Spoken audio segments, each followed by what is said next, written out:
ಹೇಳಿದ್ದೀನಿ, ಷಡಕ್ಷರಿ ಹೇಳಿಲ್ಲ. ಈಗ ಅವ್ರು ಹೇಳ್ತಾರೆ.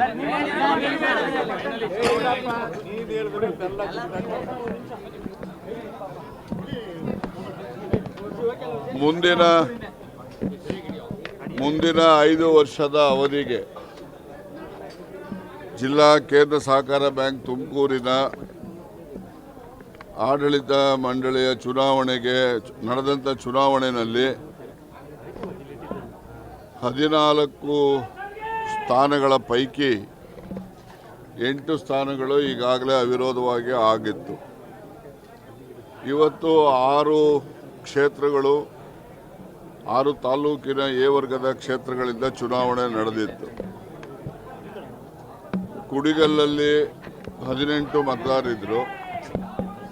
10 ಮತದಾರರು ಸನ್ಮಾನ್ಯ ಶಿವಣ್ಣನವರ ಜಯಕ್ಕೆ ಮತದಾನ ಹಾಕಿದ್ದಾರೆ. ಇನ್ನು 8 ಅವರ ವಿರುದ್ಧವಾಗಿ ಮತದಾನ ಆಗಿದೆ. ಹಾಗೆಯೇ ನಮ್ಮ ಷಡಕ್ಷರಿಯವರ ಕ್ಷೇತ್ರ ಅಂತ ಹೇಳಿದ್ರೆ 22 ಮತದಾರರು, 12 ಸನ್ಮಾನ್ಯ ಷಡಕ್ಷರಿಯವರ ಪರ ಆಶೀರ್ವಾದ ಮಾಡಿದ್ದಾರೆ. ಇನ್ನು 6 ಜನ ಅವರ ವಿರುದ್ಧವಾಗಿ ಮತದಾನ ಮಾಡಿದ್ದಾರೆ. ಹಾಗೆಯೇ ಚಿಕ್ಕನಾಯಕನಹಳ್ಳಿ ಪಕ್ಕದಲ್ಲಿ ಸುಮಾರು 23 ಮತಗಳು, 16 ಮತಗಳು ಸನ್ಮಾನ್ಯ ಎಸ್.ಆರ್. ರಾಜ್ಕುಮಾರ್ ಅವರಿಗೆ, 6 ಮತಗಳು ಅವರ ವಿರುದ್ಧ, 1 ಮತ ತಿರಸ್ಕೃತಗೊಂಡಿರ್ತಕ್ಕಂಥದ್ದು ಚಿಕ್ಕನಾಯಕನಹಳ್ಳಿಯ ಫಲಿತಾಂಶ.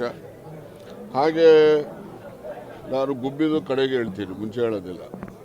ಮತ್ತು ಸಿರಾದ್ದು ಕೂಡ 29 ಮತಗಳಿದ್ದಂಥ ಮತಗಳಲ್ಲಿ 19 ಮತ ಸನ್ಮಾನ್ಯ ಜಿ.ಎಸ್. ರವಿ ಅವರಿಗೆ, ಇನ್ನು 10 ಮತಗಳು ಅವರ ವಿರುದ್ಧವಾಗಿ ಚಲಾವಣೆ ಆಗಿರ್ತಕ್ಕಂಥದ್ದು. ಹಾಗೆಯೇ ನಮ್ಮ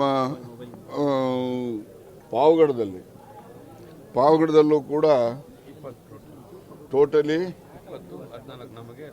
20 ಮತಗಳು ಇದ್ದಂಥದ್ದು.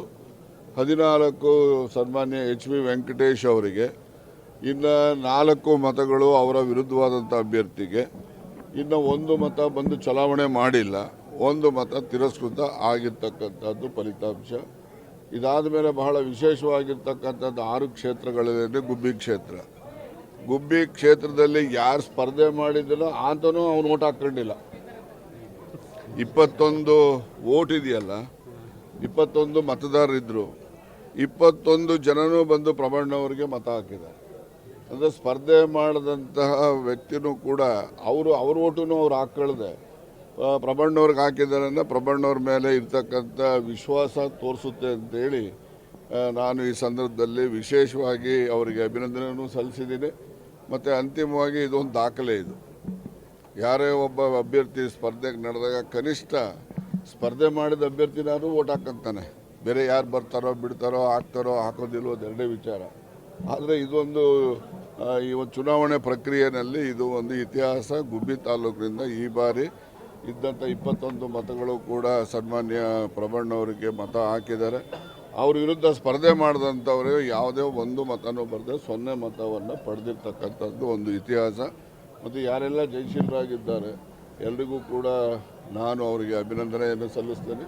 ಜೊತೆಯಲ್ಲಿ ಚುನಾವಣೆ ಪ್ರಕ್ರಿಯೆಯನ್ನು ನಡೆಸಿಕೊಟ್ಟಂತಹ ಚುನಾವಣಾಧಿಕಾರಿಗಳು, ಇದಕ್ಕೆ ಸಂಬಂಧಪಟ್ಟಂಥ ಇಲಾಖೆಯ ಎಲ್ಲ ಅಧಿಕಾರಿ ವರ್ಗದವರು ಕೂಡ ಬಹಳ ಸುಸೂತ್ರವಾಗಿ ಯಾವುದೇ ದೂರು ದುಮ್ಮಾನಗಳಿಗೆ ಅವಕಾಶ ಕೊಡದೆ ಚುನಾವಣೆಯನ್ನು ನಡೆಸಿ ಇರ್ತಕ್ಕಂಥದ್ದು ಕೂಡ ಒಂದು ಈ ಬ್ಯಾಂಕಿನ ಇತಿಹಾಸದಲ್ಲಿ ಯಾವುದೇ ಗೊಂದಲ ಇಲ್ಲದೆ, ಯಾವುದೇ ಕೋರ್ಟು ಕಚೇರಿಗಳಿಗೆ ಯಾರೂ ಹೋಗದೆ, ಯಾವುದೇ ದೂರುಗಳಿಲ್ಲದೆ ಚುನಾವಣೆ ನಡೆದಿರ್ತಕ್ಕಂಥದ್ದು ಈ ಬ್ಯಾಂಕಿನ ಒಂದು ಇತಿಹಾಸ. ನಮಗೆಲ್ಲ ಬಹಳ ಸಂತೋಷ ತಂದಿದೆ. ಮತ್ತೊಮ್ಮೆ ಚುನಾವಣೆ ನಡೆದಂಥ ಎಲ್ಲ ಅಧಿಕಾರಿಗಳಿಗೂ ಅಭಿನಂದನೆಯನ್ನು ಸಲ್ಲಿಸ್ತೇನೆ.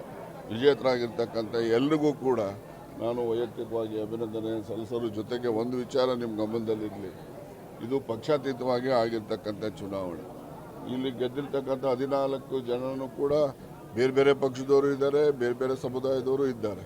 ಆದರೆ ನಾವು ಸಹಕಾರಿಗಳು ನಮ್ಮಲ್ಲಿ ಯಾವುದೇ ರೀತಿಯ ಪಕ್ಷಪಾತ, ಪಕ್ಷ ಆಗಲಿ ಜಾತಿ ಆಗಲಿ ಬರಬಾರ್ದು ಅನ್ನೋದಕ್ಕೆ ಇದೊಂದು ಚುನಾವಣೆ ಒಂದು ವಿಶಿಷ್ಟವಾದಂಥದ್ದು, ಒಂದು ಉದಾಹರಣೆ ಅಂತೇಳಿ ನಾನು ಈ ಸಂದರ್ಭದಲ್ಲಿ ಹೇಳಲಿಕ್ಕೆ ಬಯಸ್ತೇನೆ. Yes thank you. ಪದಗ್ರಹಣ ಪದಗ್ರಹಣ ಅಂತ ಏನಿಲ್ಲ ಇದಕ್ಕೆ.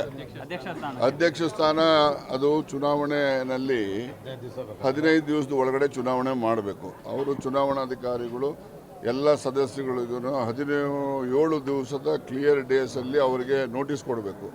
ಆಮೇಲೆ ಚುನಾವಣೆ ಮಾಡ್ತಾರೆ. ಮೋಸ್ಟ್ಲಿ ನನ್ನ ಪ್ರಕಾರ 2ನೇ ತಾರೀಕು 4ನೇ ತಾರೀಕು ನಡಿಬೋದು ಅಂತ ಅಂದ್ಕೊಂಡಿದ್ದೀನಿ. ನಾಳೆ ನಾಡಿದ್ದು ನೋಟಿಸ್ ಕಳಿಸಿದ್ರೆ ಒಂದು 7 ಡೇಸ್ ಮಧ್ಯೆ ಕ್ಲಿಯರ್ ನೋಟಿಸ್ ಕೊಡಬೇಕು. 2ನೇ ತಾರೀಕು ತಪ್ಪಿದ್ರೆ 4ನೇ ತಾರೀಕು ನಡೀತದೆ ಅಂತ ನಾನು ಅಂದ್ಕೊಂಡಿದ್ದೀನಿ.